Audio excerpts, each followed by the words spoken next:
Are you a content creator who wants to get collabs? Have you seen other content creators you know do collabs and it seems so fun and you're like, man, how do I get myself in this position? Don't worry, I'm Kat, your Twitch big sister, and I'm here to go help you out. If you're new here, welcome by the way, my name is Kat and I do Twitch streaming content creation advice. I'm here to help you make your content creation dreams come true. And if you're returning, welcome back, I've missed you. In today's video, I'm gonna be covering the A to Z's about collabs, how to get collabs, how to make it successful, and some tips and tricks, aka things you should not do in collabs. So if this sounds very interesting to you, I would appreciate it if you like this video, or you can wait to the end to like it, but don't forget to like it. And don't forget to subscribe to me because I am working on trying to get to 30K on YouTube. Hopefully we can get there soon. And with that being said, let's get started with the video. So first up, how do you get collabs in the first place? The most important thing, a lot of people get really in over their head about collabing, networking, whatever. It's like such big fancy words. It all boils down to make streamer friends. That's it. I know it's easier said than done, so I'm gonna give you like a full thorough breakdown, but I don't want you overthinking this, thinking it's like a big fancy scary thing. It's really just about making friends on the internet. So let's say hypothetically there is this creator and you think this creator is so cool and so funny and you really want to go collab with them, Pokemon, but you don't know how to slide in, you don't know how to get their attention, whatever. The first thing that we're gonna do is actively engage with their contents, okay? Don't be weird about it, but I'm sure you're fine, right? When they're streaming on Twitch, be there, be typing in chat, be a familiar face, be commenting in their comment section. Basically, you want this person to know you exist. And this works also, even if the creator is bigger than you, etc. If you're the bigger creator, whatever, all you need is the other streamer to know you exist. A good sign is if that person seems to recognize you when you come back in chat. So they're like, oh my god, Catliente, welcome back. Or, oh, Catliente. Or if you guys are on nickname basis, they'll call you Cat. Oh, Cat, you know, how's your new kitty doing? I just got a cat. Where did he go?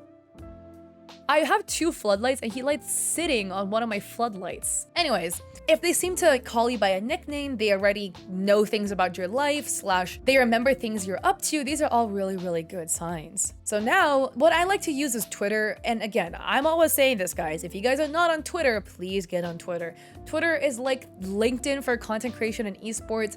Even if you don't know what to tweet on Twitter, whatever, which I'll make like a separate video about it, you at least have a Twitter so you can reach out to people. But what I do is follow them on Twitter and then slide into their DMs. If you can't get their Twitter, an email. Please never ask a streamer to collab in their actual chat when they are live streaming. That is like horrible. Please don't do that. That is the worst thing ever. It's so awkward. It puts a streamer in an awkward position and gives them a big ick, and nobody likes that. I genuinely don't know like a single streamer, I feel like, who likes a random person, not their friend, a random person asking them to collab in their own Twitch streams. Slide into their DMs. Guys, do not just be, hey, can we collab, okay? You, as somebody who is asking the other creator to collab, you should do all the work. The creator who is collabing with you is doing you a favor by collabing. Oh, look, I got my light back. Come up with a plan for the collab and also try to tailor it to something that other creator would like. You are extending an olive branch to that creator, essentially being like, hey, let's collab, okay? Kind of be familiar with the games the creator likes to play, typically what they do on stream, etc. So a good example of this is, let's say hypothetically, for me, right? You guys don't know, I stream on Twitch. I do like to play farming sims and I also play League and Valorant. So reaching out to me and being like, hey, you know, Kat, I am hosting a Valorant tournament. We're doing a charity stream and the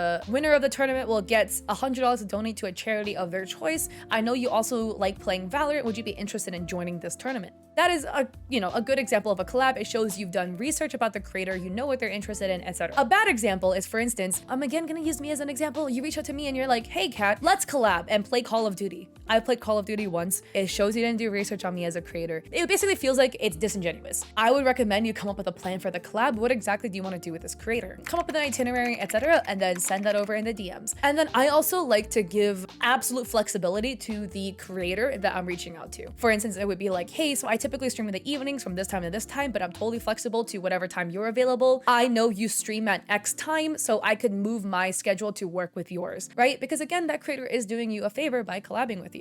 So try to accommodate your schedule to them. And then best case scenario, that creator says yes. Worst case scenario, you know, it gets left unread. They don't really respond, but it's okay. You miss 100% of the shots you don't take. Now, how to make this collab successful? The first thing that I would recommend is at least planning the collab minimum 1 week out, so you have time to hype it up, you have time to promote it. I would make a graphic about the collab and post about it in your Discord. If you want to be fun, make a command for your stream, title !Valorant tourney or something like that people could use, that would link back to your original tweet with the graphic, and then be like, hey, so I'm doing a Valorant tournament with XXX streamers on this day, and here is more information on the graphic. So people will know about it and you can hype up this collab.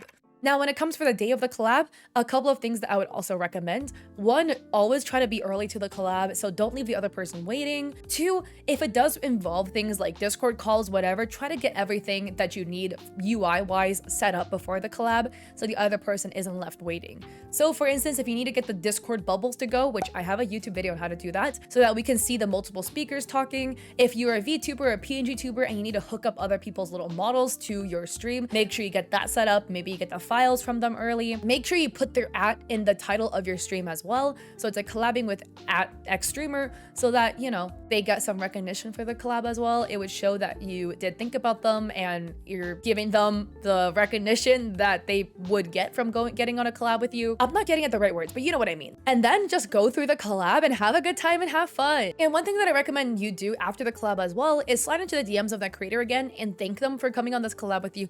Tell them how much fun you had and how, if they're down, you would love to collab with them again, if that's something that you are interested in. Now, second part, let's get into some collab etiquette rules, things that you should not do in a collab with another streamer. The first thing, I said this earlier, do not reach out to the streamer in their own stream. That is an absolute no-no. You will get rejected doing this. Please do not do that. That's like really huge ick. The second thing also, this one isn't 50-50. It depends on that person, but for the most part, when I'm doing collabs, I like to tell the other person ahead of time what content is going to be ripped from it, if that makes sense. So it's like, hey, I'm gonna do this interview with you. And I'm saying interview because I recently was doing a series where I was interviewing creators about their finances. So you can see those on my YouTube channel. I'm posting those full segments every Wednesday. By segment, I mean like a segment with X person, so it's not multiple people per segment. I like to tell them ahead of time like what the content's gonna be used for. So it's gonna go up on my YouTube, short form is gonna be cut from my stream and going up on my TikTok so people can have an expectation. You as a person creating the collab can also set the rules. For instance, I wouldn't want to collab with anybody in these interviews if they weren't okay with me cutting the content out, because otherwise like I could just collab with somebody else and get evergreen content out of it that I could use myself. But I don't think it's an unreasonable request for people to ask to view the video beforehand. So I have somebody that I've collabed with where they asked if they could see the videos before I post it, the short form videos, because sometimes their videos need context and they're okay with the long form going out on YouTube unedited without viewing it beforehand because they know the context is there. And in my opinion, that's totally okay. I sent them the videos in a Google folder so they can get access to all of it. Third, now, when you post the cut down segments of your collab with that creator, or creators, please, for the love of God, moderate your comment section and defend the collabee. Oh my God. So one of my friends, she did this collab with a guy. I forgot his name now already, but you'll see it on screen, right? Basically, he was interviewing her about her experience as a female software engineer, and they talked about how much money she made and some other topics as well. Experience as like a woman in STEM. Do you have any advice for potential like other women here? No matter what, you're going to have experience on fairness. Like that's just life. That's just how it is. And unfortunately, like we are the minority in computer science, but never use that as an excuse to not do something or like not to pursue something. The comment section is nasty. And it was a collab post that went up on Instagram. He posted it on Instagram Reels and she accepted the collab, but because he was the one who posted it, she can't moderate the comments herself. She can't like delete the bad comments, whatever. And then people are leaving like really sexist comments about her. And the guy is not doing anything about it. He's not responding, he's not defending her, nothing like that, which is so vile to me. You know, of course, when you do collabs and you cut them down, not every single post that goes up is gonna get a positive response.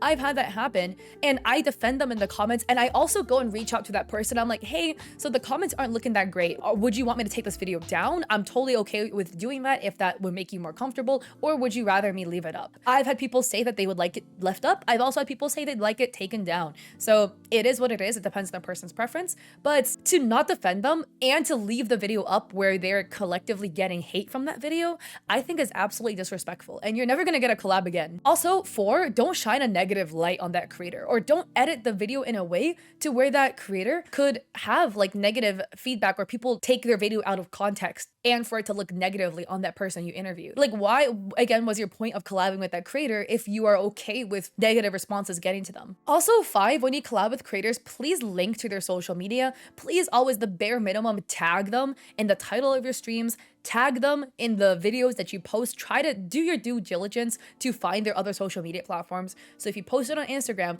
please tag their Instagram. If you post it on TikTok, please tag their TikTok. And please double check to make sure the link works. It's the worst if you post a collab video and then, you know, the video gains some traction, that person could also gain some followers from it, and then your link is broken. So please do your due diligence to actually look them up before you're posting these cut down segments. And also number 6, finally, I also would try to double check with the creator the day of the collab or the day before to be like, hey, just checking in, like, are we still on for this? Are you still good to go for X day at X time for the collab? Because sometimes people forget, to be honest, it happens. So, and especially if you plan the collab a little while out, I would double check maybe the day before so people actually remember that the collab is happening. But these are my little pro tips about how to get a collab and things that you should not do in a collab. So let me know if this video helped you out. If it did, please like and subscribe. It would mean so much to me. And I hope to catch you guys in my coffee. I have free resources for streamers and content creators there, or on my Etsy, in which I sell emotes, overlays, and stuff for streamers and content creators, or on my Twitch streams. I stream 3 days a week, Mondays, Wednesdays, and Saturdays at 7 p.m. PST. So again, I hope to catch you guys there or in another one of my videos. Peace.